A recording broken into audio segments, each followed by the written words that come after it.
Application concept. A plant is arranged in such a way that the schematic representation is vertical. This plant is then divided into horizontal chart strips. Each chart strip depicts a component such as heating coils, fans or air dampers. This chart strip includes input blocks, output blocks, and program logic required for this plant component. To make the overview more simpler, the function blocks are arranged in vertical groups. This will be more clear soon. In nutshell, with this application concept you are guided by the recommended patterns but not restricted to adapt them.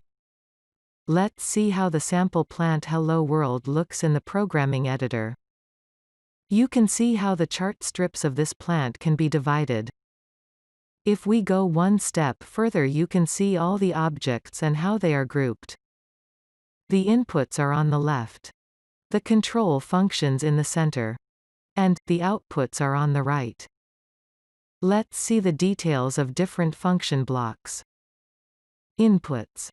There is a color code for a set of blocks to provide a better overview in the plant. All the analog blocks have a pink stripe. Binary blocks have a blue stripe.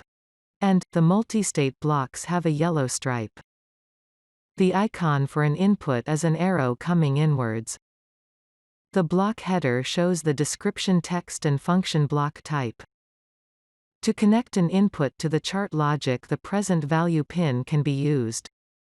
The attributes for the outputs are similar but with the arrow going outwards in the icon. To connect the output to the chart logic, the enable, value and priority pins can be used. Since an output object can arbitrate commands from multiple sources, hence, each set of enable, value and priority pins should be set accordingly. An output block can arbitrate commands from up to 4 sources. The sequence of the priority does not matters, but for better readability of the program it is suggested to assign the priorities of the sources in sequence.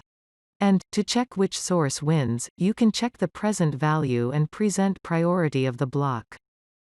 What happens if multiple sources are commanding the same output?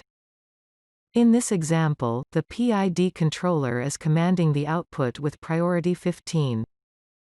The fire detection, which is the plant-wide exception, is commanding with priority 5. And, the local exception of the component, which is fan maintenance switch, is commanding with priority 2. When all these sources command at the same time, then the source with highest priority wins, which is the local exception fan maintenance switch. Here you can see the Hello World plant sample with its normal operation, plant-wide exceptions and local exceptions.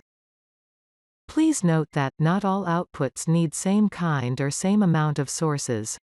The user can be flexible as required.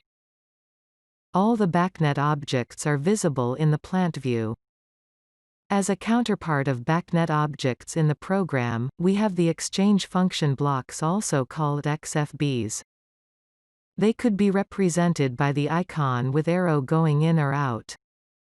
Otherwise, the virtual objects like setpoints are represented by icon with arrow going in and out. Let's see how these objects are getting created. When you drag and drop a BACnet object in the chart, the matching XFB is automatically created and linked.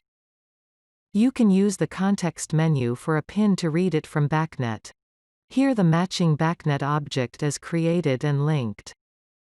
And, if you use a XFB from the library, then the matching BACnet object is created and linked. These are the most common types of XFBs that can be added from the library. And, the type of the BACnet object linked can also be changed later, as you can see next. Here are the types of BACnet objects possible and can be changed in the properties. You are at the end of this video. Thanks for watching. Siemens. Ingenuity for life.